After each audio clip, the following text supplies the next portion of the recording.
What's up, ladies and gentlemen? Today I got a real short, interesting TikToks for us, informative, whatever you want to call them. I apologize. I'm dealing with a serious migraine. But I promise y'all I deliver y'all one today. So it's really short, but I think it's interesting. So just give it a click, like, comment, your thoughts, subscribe if you're new, and we're gonna jump right into it. Hopefully y'all doing well right.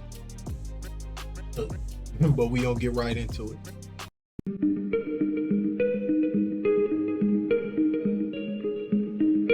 I was 15 years old. I got exposed to an organization That's real, that's crazy. Or if that's possible, man, that's even crazier. called the Brotherhood. And this group took me in and taught me how to use the law of attraction. And what that really is how to use your brain to act as a transmitter and receiver of frequency. They taught me how to focus that to virtually attract into my life what I wanted. They told me that I could have, be, or do anything I wanted. But I did that and I made millions of dollars before I was 18. Andrew Carnegie, at the turn of the century, was the richest man in the world. And he hired a guy by the name of Napoleon Hill to study the rich people in the world, including Henry Ford, Thomas Edison, Firestone, J.P. Morgan, all the super wealthy, and write a book about what is the secret. Well, he wrote a book in 1926 called The Law of Success in 16 Lessons. Henry Ford saw it, went crazy. Basically said, we don't want people to know the truth. They got it pulled off the market. He edited it out, and now the watered down version came out. And then the even more watered down version was Think and Grow Rich. Yeah, I remember that. Right. That was so watered down. So people bought that in the millions, and a very small percentage actually found it to cause them to be successful. There's a missing element. And so what I teach is I'll teach you what I learned from the Brotherhood. And quite frankly, these are the same techniques that members of Skull and Bones have learned from Yale University, the Bilderberg Group. Some people may be familiar with some of these organizations. The Power Elite. When you get to the highest level in Freemasonry, 33rd degree level of Freemasonry, these are secrets to, we call it manipulating energy. It's really just how to beam the frequency of your brain of what you want so that it will come into your. Do y'all believe in the law of attraction? And I somewhat believe, I think we all do that to a certain extent on a daily. You just don't realize it might be more subconscious, or you might have that driving force sometimes, achieve it, but then you lost like how you did it, the process. So maybe I'm wrong, I don't know, but I always find the law of attraction very interesting. Negative benefit or the negative effects of this. This is an explosive area of conversation, and that puts my life in danger. So I reserve the right not to answer your question. Whoa, I didn't expect that. It puts your life in danger talking about portobello mushrooms? He's looking at me silently. I will respectfully move on. Thank you. So anybody who's interested, just Google that and get back to me. This is meant to be Russia's new army cathedral? But I don't understand. Why would the army need a What? This is the most Warhammer 40k coded thing I've ever seen in my entire life. Like, why would an army need this? It's not like Russia's a theocracy. Like, why does the army need a church? It does look very cool though, I'm not gonna lie. So I heard that the door and the steps up to the cathedral, oh my god, Jesus. The steps of the cathedral and the door are made out of the metal of destroyed German tanks, which is crazy to think about. Holy moly. So this will be an Orthodox church, right?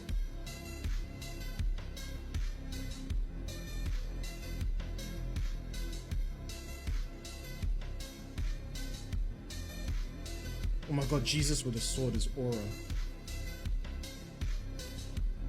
That's so boring. Yeah, I'm sorry.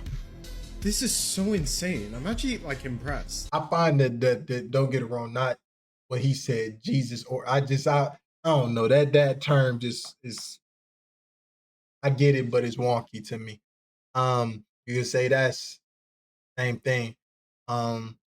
but it do give me them vibes. Like I want to. Look, if I get a chance, I would like to go in there. Pray, fill it out. You know what I'm saying? Get some blessings. Talk to some of the people that work there. Shoot, it's like I like to just know about it more, experience it. It just when I first saw it, like I know we got this situation with Russia and stuff, but I don't want nothing to do with that. But if I got to, of course, just happen to be born here, I live here, socials, I do what I have to do, y'all. But for the most part, um, I just find the church interesting. I really want to visit and see. Like, because it shows that we're still able to build really, really cool and elaborate things like this. Like, look at all the frescoes and stuff. And if we can build things this beautiful, even if they're not religious or whatever, like, why don't we do that? Like, this is...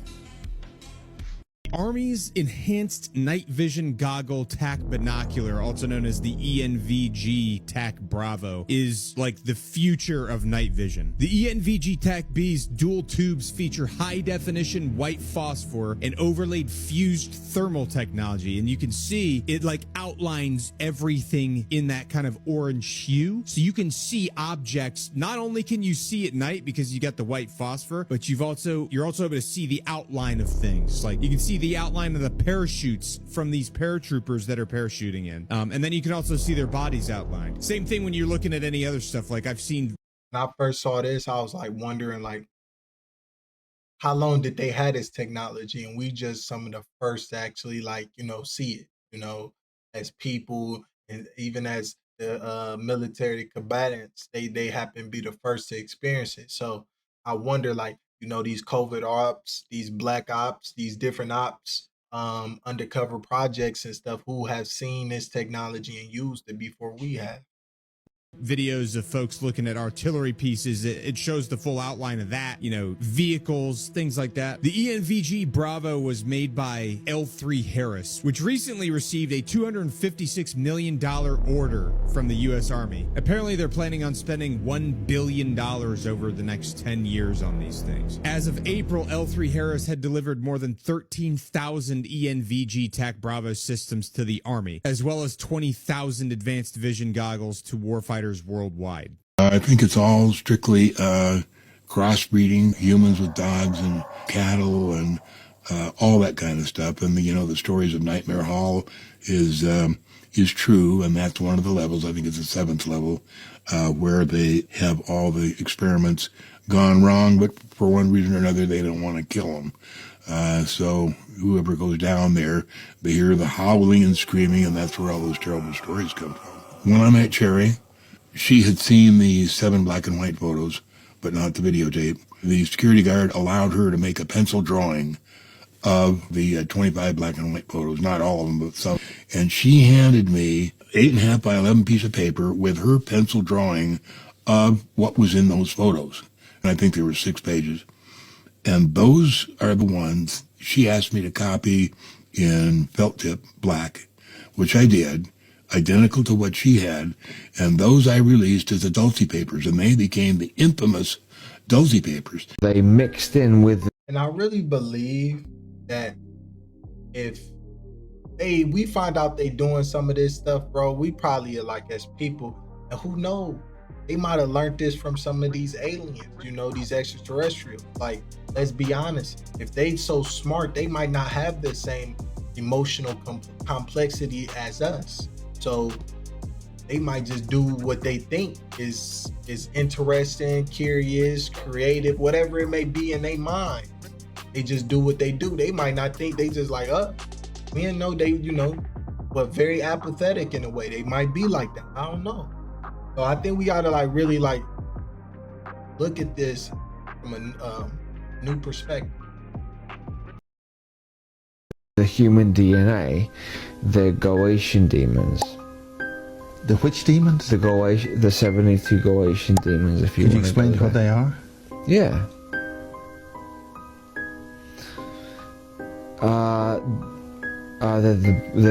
They would be the princes and dukes of hell. What we would call hell. Hell, the actual word hell would be H is a gate. The letter H is the letter H is a gate. And ELL was Elohim, and that would be the fallen angels, so the gates of the fallen. Okay, so that's where they hang out, and they are very, very powerful, but they want to come up here and feel what we feel, because they can't feel what we feel. They can't feel what it feels like when you put some milk and sugar into your cup of tea and sip it. They can't feel that feeling. And they can't feel the feeling when you lust after that girl that you looked down the street at. They can't feel that. Take you up to 120%. On my mark. Stand by. 3, 2, 1. Mark! They gotta, his whole family gotta go to jail if he hit me with his leg. His whole family gotta go to jail. I don't care what nobody tell me, his whole family. Everybody, grandma, the cat, the dog. That's not right. That's not right. I think this is fake though. Deep inside this mountain lies one of America's most heavily guarded secrets. This is the Cheyenne Mountain Complex, built to withstand everything from nuclear blasts to EMPs. But what's really going on down there? This facility was designed during the Cold War to protect the most sensitive government operations. Hidden beneath 2,000 feet of solid granite, it's basically a small underground city with its own water supply, power plant, and even a massive door that weighs 25 tons. They say it could survive a direct nuclear hit. What happened when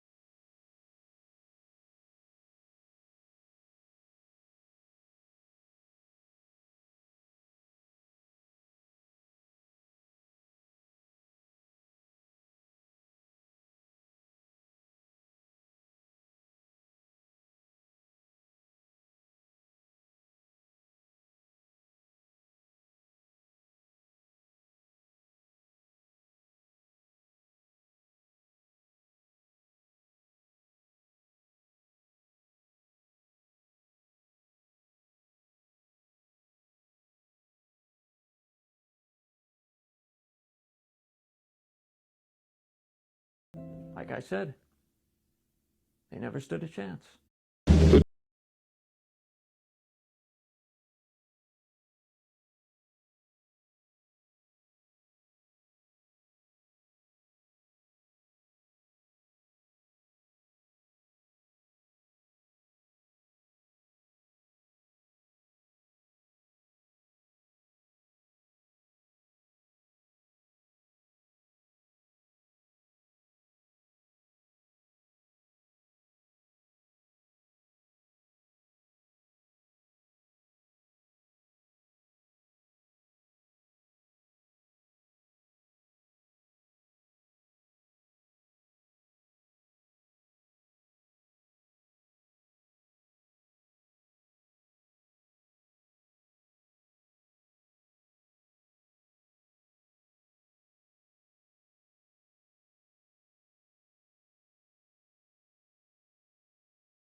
Human guests would travel to the alien point of origin for a specified period of time, then return.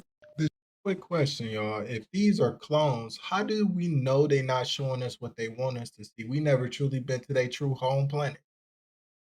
You know, like why if it's some crazy stuff, they don't trust us or they manipulating us and they got us going to a home world they cultivated, and then on top of that, they got these clones they grown to live there and maybe implanted where they think they from there, but it's being guided.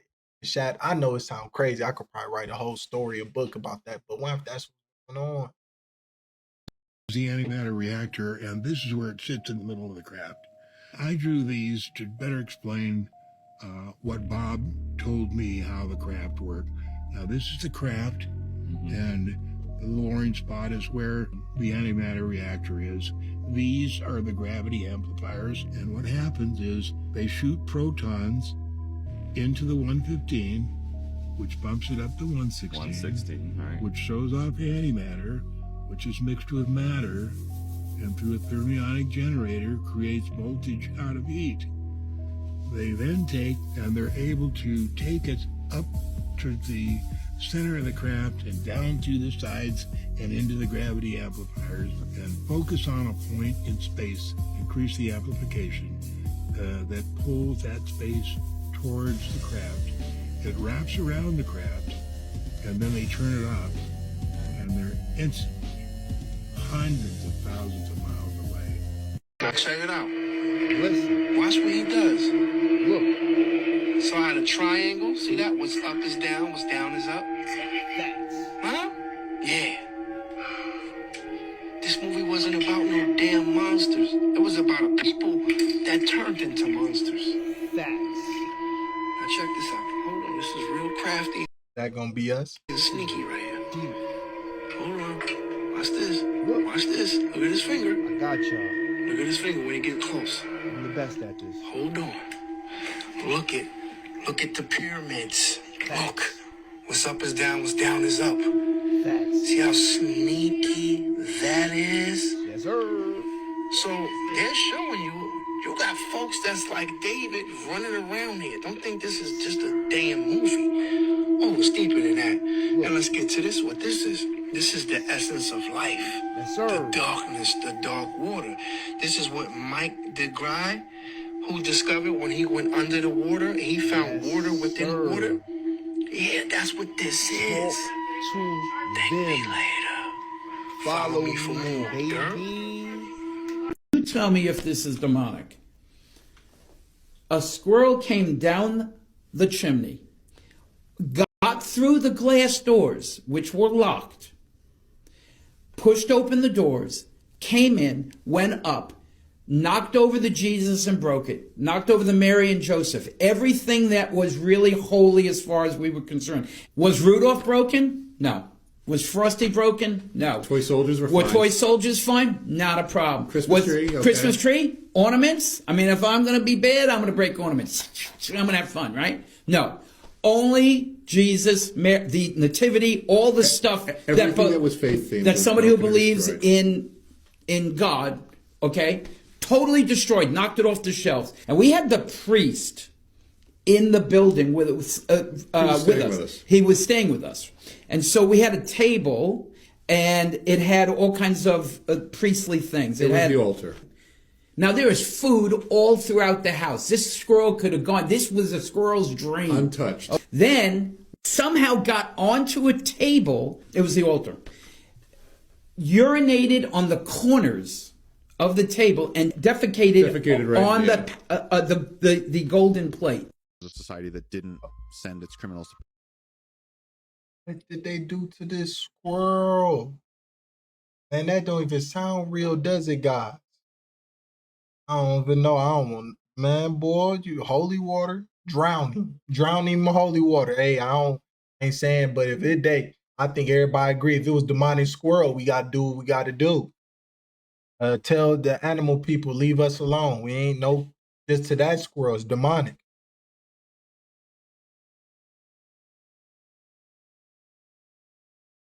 Prisons, they turned them into wax statues and displayed them in public as a form of punishment. I don't think this the Zarni sound, mastered the art of a process that could suspend a person's life force in wax, freezing them in time without them passing away.